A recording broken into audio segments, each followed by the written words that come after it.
Hello friends, welcome to AYG Science and Tech World YouTube channel. So in this video we will see how to share our live location in WhatsApp. So let's start our video.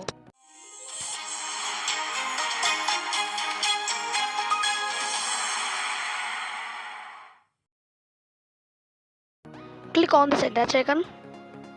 After that choose location icon here. This is our location.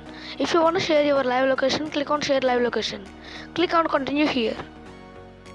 Select the time here because the live location will be shared in that few minutes only. I have selected 15 minutes for trial. Add the comment for the location here. Click on send to share the location. The location has sent. Now the person on the other side can access our location for 15 minutes.